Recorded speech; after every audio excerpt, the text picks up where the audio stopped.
It is Tuesday, February 10th, 2026. And I have to ask you, does the air feel a little poisonous to you today? Just a little bit. It's the reaping season. You can almost feel the marketing machines starting to spin up to full speed. It is in full swing. We are officially inside the release window for Sunrise on the Reaping. The 50th Hunger Games, the Haymitch Abernathy story. The one we've all been waiting for. Or maybe dreading. Both, I think. And honestly, just looking at the discourse online this morning, the tracking numbers, this feels like it's so much more than just another movie release. It feels like a stress test. It is. It's a stress test for the entire franchise ecosystem, for sure. And maybe for Hollywood in general? I think so, yeah. Because, usually when you get to the prequel stage of a franchise, this massive... think about it. We're talking almost 15 years since the first film came out. 15 years, wow. Right. You're usually running on fumes at this point. The whole game is selling nostalgia. You're just remixing the greatest hits for a new generation. But this one feels completely different. Because the source material isn't more of the same. It's nasty. That's the perfect word for it. Nasty. It's brutal. And we've been digging through the analysis all week, and one piece really stood out. It's a detailed breakdown by Morgan Ross over at the Movie Flame channel. A great channel. Always is. And he posits something that I think is going to make studio executives just sweat. He's basically arguing that for this movie to actually work, and he means artistically, not just, financially. Right, for it to be good. For it to be good, it has to be an anti-blockbuster. An anti-blockbuster. Okay, let's unpack that. What does that mean in practice? Well, it means it has to completely break the social contract of the summer tentpole movie. You know the contract I'm talking about. Yeah, I think so. Yeah. You pay your $20, you get the giant popcorn. Exactly. You get the reclining seat, and in exchange, the movie promises to make you feel good. It'll take you on a ride. Maybe you'll get a little scared, maybe a little sad for a moment, but ultimately, you walk out of that theater pumping your... You feel empowered. You feel like you saw the good guys win. And Ross's core argument is this. If you walk out of Sunrise on the Reaping pumping your fist, the movie has fundamentally completely failed. Wow, that's a bold take. It is. He says it needs to be an engine of misery. And to get there, we're going to look at these 5 pillars that he outlines today. 5 really strict rules that if the director decides to ignore them, just make the movie a bit more palatable for the masses. More marketable. More marketable, exactly. Then it's just going to turn into another generic action flick. But if they actually follow them, we could be looking at a tragedy on the scale of a Greek myth, something that really stays. So today we're talking about the psychology of a prime snow, which is a terrifying concept. We're talking about the dangers of what Ross calls the Harry Potter romance trap. Oh, that's a big one. And also why Woody Harrelson's incredible legacy as Haymitch is actually the biggest, most difficult hurdle this new actor have to clear. But before we get into the nitty-gritty of the rules, I just want to set the stage. Why does this specific story carry so much weight? Because, we all know how it ends. Right. There's no suspense there. We know Haymitch lives. We know he becomes a drunk. We know he eventually sobers up enough to mentor Katniss and Peeta. Yeah. So where's the tension? What are the stakes? And that is the classic prequel problem, isn't it? It's the Titanic problem. You know the boat is going to sink. But in a great character study, the sinking boat isn't the physical event. It's not about survival. It's about moral survival or spiritual survival. Okay. So the tension in Sunrise on the Reaping isn't will Haymitch die in the arena? We know he will. The tension is how much of Haymitch's soul will be left by the time he gets out. So it's not an adventure story. Yeah. It's an autopsy of it. Precisely. And that requires a level of narrative bravery that, let's be honest, big studios like Lionsgate usually shy away from. They want 4-quadrant success. They want everyone. The teenagers, the parents, the grandparents, everyone in the seats. They want to sell toys and lunchbox, but a true tragedy that alienates people. A true tragedy is supposed to hurt. It's supposed to be uncomfortable. So the mission of this deep dive, then, is to really unpack how they can possibly pull that off without completely tanking the box office. We're going to look at the mechanics of tragic storytelling when the actual goal is devastation, not exhilaration. It's a fascinating tightrope to walk. It really is. So let's start with the first and probably the biggest, most obvious hurdle, the Haymitch problem, or as I've been thinking of it, the Woody Harrelson shadow. It's a massive shadow. It's hard to overstate. Woody Harrelson's performance is completely iconic. You close your eyes right now and think of Haymitch. I see the hair. You see the long, greasy hair, maybe the beanie. Definitely the glass of white liquor in his hand. You can hear that sarcastic drawl. Stay alive, just those 2 words. Exactly. He played him as a man who had weaponized his own messiness. He was the cynicism of the entire story, personified. He was the jester, the fool in the king's court who's allowed to tell the truth precisely because nobody takes him seriously anymore. He's just the drunk. That's a great way to put it. But here's the key insight from our source material that I found so fascinating, and it's something I think a lot of the online fan casting gets wrong. Okay. If the actor who gets this role in Sunrise tries to play young Woody, if his whole performance is just trying to imitate the drunk stumbling, the grunting, the cynical one-liners, it's going to be an absolute disaster. Right, because the cynicism hasn't been earned yet. Not at all. You can't start the story with the scar tissue. You have to start with the wound. Or, more accurately, you have to show us the healthy, living flesh before the wound is even inflicted. And Ross points out that the young Haymitch, the one from the book, the one going into this quarter quell, is a fundamentally different person. He is basically a different species from the man we know. Totally. He's not the drunk uncle character. He's the golden boy. A golden boy, which is so hard to picture. It is, but you have to think about the skill set that's required to survive the Capitol before you even set foot in the arena. Think back to the original Katniss. Awful. She hates the cameras. She hates the interviews. She's openly hostile. She needs Peeta. Peeta has to be the charming one, the one who works the crowd. She needs Haymitch to literally coach her on the basics of how to be likable, how to not alienate the people who can send you medicine when... Right. She's a blunt instrument. She's the arrow. She can only go in one direction. Exact. But what's so compelling about Haymitch in the 50th Games is that he's both. He is the blunt instrument and he is the charmer. He's brilliant enough to realize, probably faster than anyone else, that the games aren't just a battle royale. They're a reality TV show. They're a reality TV show with a body count. And on reality TV, the audience has to root for you. They need to want to have a beer with you, or at the very least, they need to see you as a good investment. That's the whole Game of Thrones aspect of Panem, isn't it? The political maneuvering is almost as deadly as the physical combat.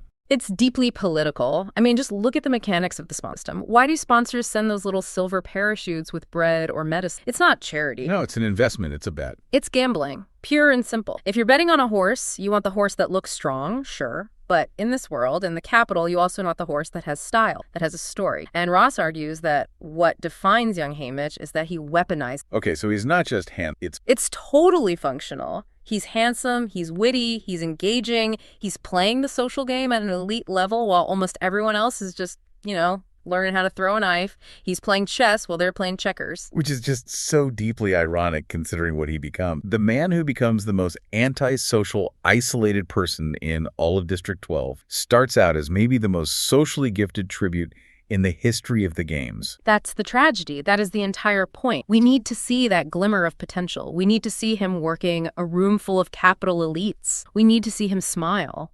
And I don't mean a cynical smirk. I mean a genuine winning smile that makes the audience, both in the Capitol and in the theater, fall. Because if we don't fall in love with him, we won't care when he breaks. We won't feel a thing. It'll just be another action hero getting sad. The source uses this term, the arc of decay. I love that. The arc of decay. Sounds like you're watching a piece of fruit rot in a time-lapse video. That's exactly what it should feel like. And, that's a really hard thing for a studio to greenlight. Just try to picture the notes session with a studio executive. Oh, God. Hey, he's a bit of a downer in the third act. Can we add a scene where he cracks a joke to lighten the mood? Can he do the Woody Harrelson laugh? The fans are going to love the laugh. And the director, the writers, they have to have the conviction to just say no. We need to see the light literally go out behind his eyes. We need to see the specific moment on screen where he realizes that his charm, his intelligence, this entire personality he's been provided is actually meaningless. It's useless against the sheer, overwhelming machinery of the Capitol. It's functional charm versus existential dread. If he starts the movie as a grumpy, cynical guy, he just ends the movie as a slightly grumpier, more cynical guy. That's a flat line. There's no story there. But if he starts as this bright, capable, I can outsmart this system kid, and he ends as a hollowed-out shell. That's a cliff, and the movie's job is to make us feel every single inch of that fall. So rule number one, kill the comedy, or more accurately, replace the comedy with a tragic charisma that we then have to watch slowly evaporate. Yeah. And this bleeds directly into rule number two, which is all about the vibe of the film, the atmosphere. And the source uses one very specific word to describe it, relentless.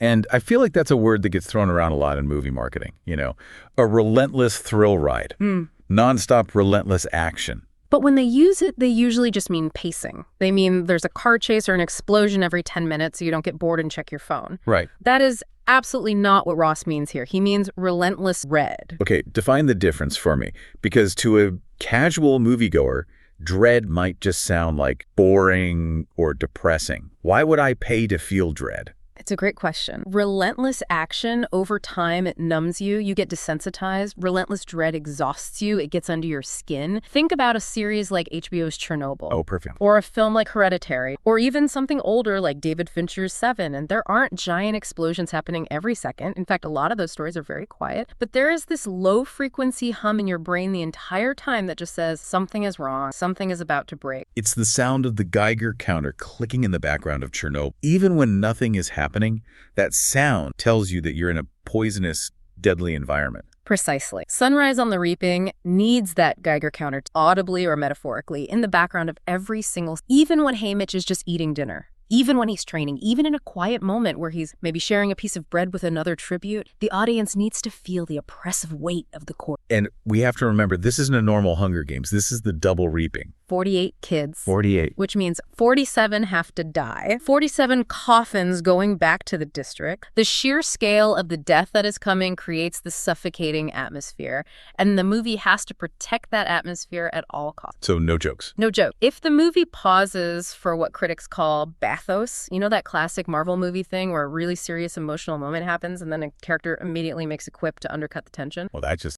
Exactly. If they do that in Sunrise, the movie dies on the table instantly. Because that humor is a pressure release valve. It lets the audience off the hook. It lets them. And Ross's argument is, do not let the audience. So you're really saying the movie shouldn't have any moments of levity at all, not a single one? That sounds punishing. Our audience is actually going to buy a ticket for something that just refuses to let them smile? It should be punishing. That is the entire point of the story. And this leads to a really provocative claim Ross makes in analysis. He says, quote, if you walk out of the theater saying, wow, that was a fun movie, the film has... That is just a wild metric for a $200 million summer blockbuster. Usually, fun is the goal. Fun is the billion-dollar word that gets executives promoted. I know. But fun implies safe. Roller coasters are fun because deep down, you know the safety bar is locked. You know you're going to get off. The Hunger Games, and especially this story, is about the total absence of safety. It's about state-sanctioned trauma. If you make that trauma fun, you are doing the Capitol's job for them. Whoa, okay, hang on. Unpack that for me. Yeah. You're doing the Capitol's job for them. Think about it. In the world of the movie, who watches the games for entertainment? The Capitol citizens. The Capitol citizen. They cheer for the kills.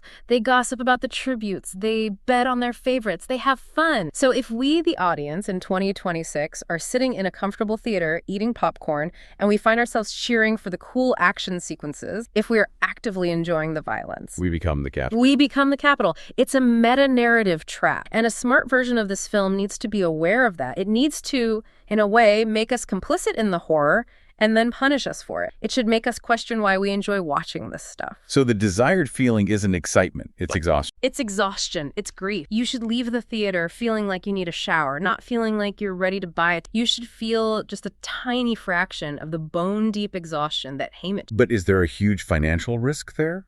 Yeah. I mean, again, this is a franchise that has sold toys and merchandise for years. Can you really sell a movie that is actively designed to make its audience feel bad? I think you can. I mean, look at Joker. That movie made over $1 billion, and it's one of the most relentlessly bleak mainstream films ever made. Look at Oppenheimer. Nearly $1 billion for a 3-hour film about the man who built the atomic bomb, ending in total despair. That's a good point. I think audiences are smarter and hungrier for substance than studios give them credit for.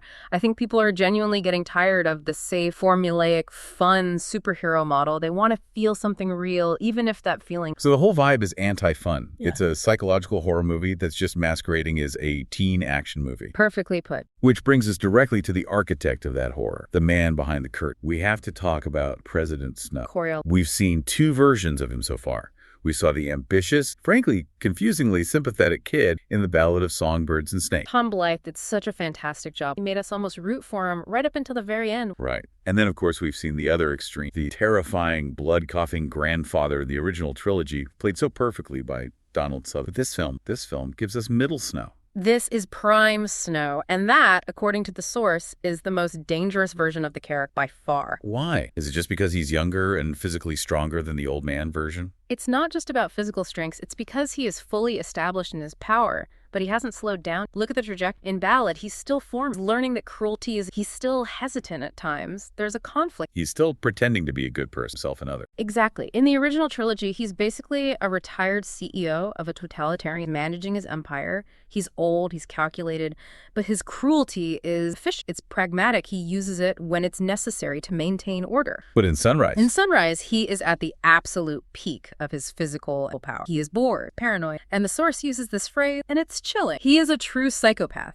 A true psychopath, so not just a ruthless politician. No, he hasn't just learned to use cruelty as a tool anymore. He has fully descended into the madness of. He is malevolent. He enjoys it. He acts without mercy and, crucially, without any hesitation. This isn't a Snow sitting back in a rose garden and giving orders from afar. This is a Snow who is hands-on. He is actively personally destroying. And it's personal with Haymitch, isn't it? It's not just abstract policy. He takes a specific vested interest in breaking this kid from District 12. It becomes a vendetta. The source highlights that he is actively trying to destroy, but not just Haymitch. This is the era where he breaks the other victors we know from the later books. The source mentions Baymags and wires. Right. BD mags and wires from Catching. Think about Wires and Catching Fire. She's completely broken psychologically. She can barely speak in full sentences. She just repeats tick-tock, tick-tock. Or Mags, who is mute. She can't speak at all. Exactly. The film needs to show us, not just tell us, but show us, that it was Snow's specific targeted actions during this era that did that to them. It wasn't just, oh, the games were hard and they got PTSD. It was President Snow wanted to break your mind. And that is a terrifying thought, that he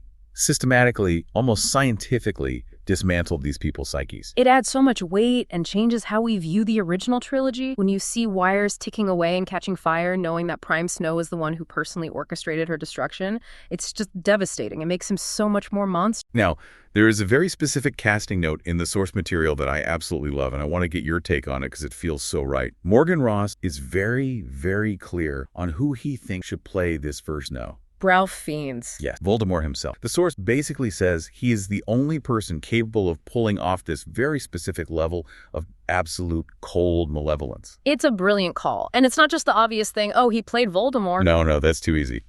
He played one famous bad guy, so he can play another bad guy. Right. It's about his eyes. It's about his stillness. Have you seen his performance in Schindler's List? Of course. Mona Goeth, one of the most terrifying screen villains of all time. And why? It's that terrifying emptiness in his, that cold, dead-eyed, detached. He has this incredible ability to look at another human being and see nothing but an object, a thing to be used or discarded. That is exactly what He needs to still be charismatic enough to lead a country. Snow is a politician, after all. Of course, but he has to be terrifying enough that when he walks into a room, the temperature just drops 10 degrees. Donald Sutherland had that grandfatherly menace, that little twinkle in his eye that said, I know, and I'm going to destroy you. Fiennes brings a different energy. Yeah. It's a shark-like energy. Exactly. A predator in its prime. And imagine putting that predator in a room facing off against a young, brilliant Haymitch. That dynamic, a genius tribute versus a genius tyrant. That is the chess match this movie is about. It's not just physical combat in the arena. It's a battle of will. Okay, so we've got our perfect, terrifying villain. Now we have to talk about the playground he builds for him, the arena itself, the battlefield. This is the Second Quarter Quell. The 50th Hunger Game, a very special occasion for the Capitol. Which means the stakes are literally doubled,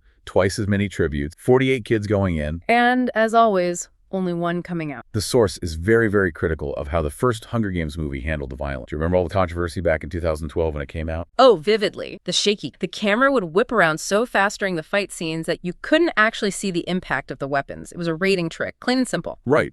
Lionsgate needed a PG-13 rating to get the teenagers in seat, so they just blurred all the blood and gore. Which, worked for them financially. The movie was a smash hit. But artistically, it undercut the horror. It sanitized a story that is fundamentally about children being forced to murder each other on television by their government. It made it feel, almost sporty. Like a wrestling match where the hits are mostly fake. But then, a few years ago, we saw The Ballad of Songbirds and Snakes, and the director, Francis Lawrence, he seemed to have changed his approach. He definitely did. That movie did not hold back. The deaths felt heavy. They felt real. The camera didn't look away this time. And the argument from Ross is that Sunrise needs to go even further. The source says we need terrible violence. And I want to be really clear about what that means. We're not talking about, like, a Saw movie. No, not gore for the sake of gore. Okay. Not just trying to be edgy. No, that's just gross and pointless. We're talking about impact. The source says the audience shouldn't be counting kills. They shouldn't be going, ooh, that was a cool headshot. They should be sitting there in the theater thinking, oh my, cannot believe that just happened. Sickening tragic. That's the exact phrase that's used. Every single death needs to feel like a genuine loss, because this is the quarter. The Capitol designed this specific arena to be psychologically devastating. The lore tells us this arena was beautiful. On the surface, it looked like a paradise, a lush jungle, mountains. But everything in it was poison. The flowers, the water, the animals, the very air. Everything. It's a perfect metaphor for the Capitol itself. Beautiful on the outside, seductive even, but absolute with a touch. And the violence in the film, it shouldn't be cool, choreographed action. It should be sudden and brutal and unfair. The source mentions that the violence must be unflinching. Why is that visual clarity so important for the story?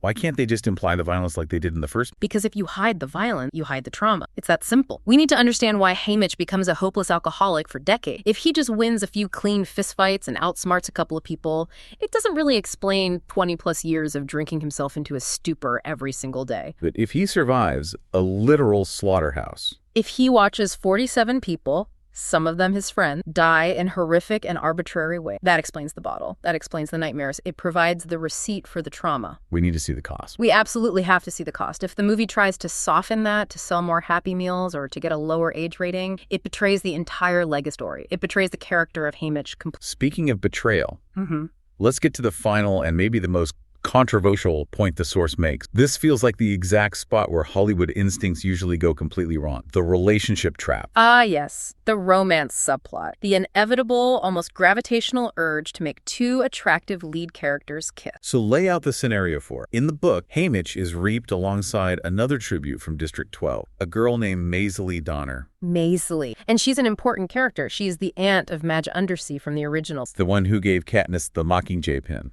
The very same one. So there's a real lineage there. It connects everything. Right. And in the games, Haymitch and Maysilee eventually team up. They form an alliance. So they spend a huge amount of screen time together. They build trust. They save each other's lives multiple times. And the standard Hollywood playbook says what? If you have a handsome male lead and a capable female, and you put them in a high-stress life or death situation, they must fall in love. They must have a moment of simmering sexual tension. There must be a kiss in the rain right before the final battle. It's basically the law of blockbusters. But the source material is just screaming from the rooftops, do not do this. And for a very specific structural reason, right? It's not just about being faithful to the book for the sake of it.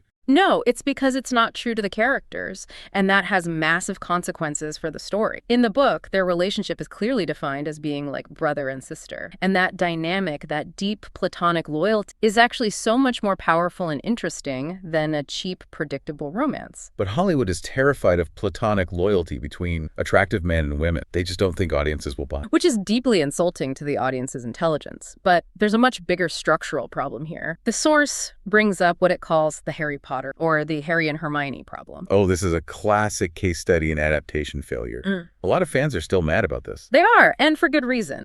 In the Harry Potter movies, the directors and screenwriters clearly loved the on-screen chemistry Daniel Radcliffe and Emma Watson. And let's be honest, they had incredible. They really did. So they kept writing extra scenes for them, like that infamous dancing scene in the tent in Deathly Hallows that strongly suggested a deep, almost romantic connect brewing. A connection that was not in the book. Not at all. In the books, they were platonic. It was never romantic. But because the movies leaned so heavily into that potential romance, it completely and utterly sabotaged the actual love interest for Harry Weasley. Right. By the time Harry and Ginny finally get together in the film, the audience is either confused or just disappointed because the movie has spent 8 films telling us that he should really be with Hermione. And the fear is that Sunrise on the Reaping is going to walk right into the exact same trap. Precisely.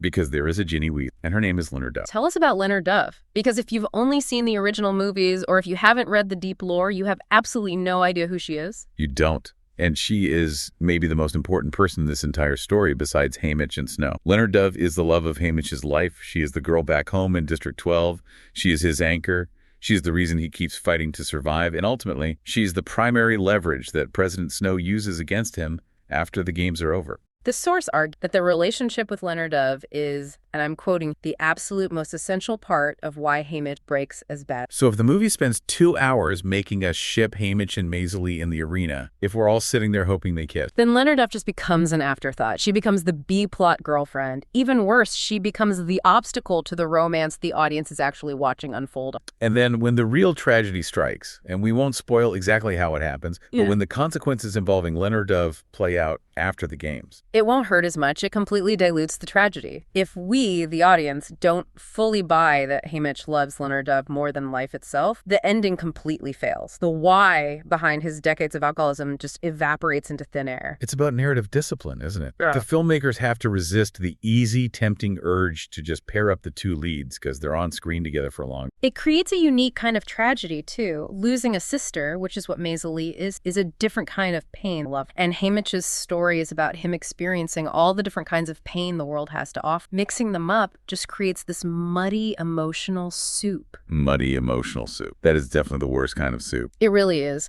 We need clarity in the tragedy. We need to understand that Haymitch lost everything. He lost his friend in the arena. He lost his true love. He lost his future. He lost his family.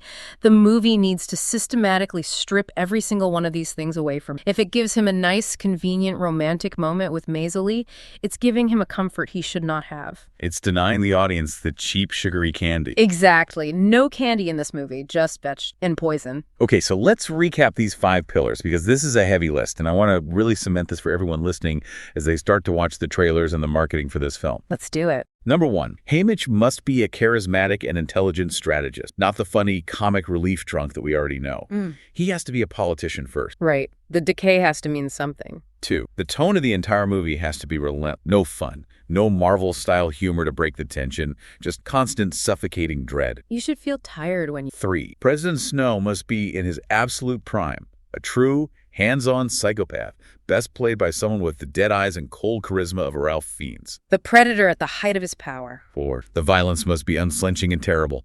No shaky cam, no cutting away. Yeah. We need to see the horror of the Quarter Quell to understand the depth of the trauma it causes. You have to show the receipt for the... And finally, 5, absolutely no romance between Haymitch and his arena partner Maysilee. Their bond must be platonic loyalty, like brother and sister, so that the eventual tragedy of his real love, Lenore Dove, hits with the force of a freight train. It's a rigorous checklist, and when you lay it all out like that, it's basically a list of things that make a studio executive break out in a cold sweat and say, but how on earth do we market this? It really is. And looking at it all laid out, it just makes me realize how incredibly easy it would be to mess this movie up. It would be the easiest thing in the world. Oh, absolutely. All you have to do is cast a funny, charming actor and tell him to act like Woody Harrelson. You add some pop songs to the soundtrack, you tone down the violence to make sure you get the PG-13 rating without any controversy, and you throw in a little love triangle to create some tension. And congratulations, you have a generic, perfectly marketable, and financially successful blockbuster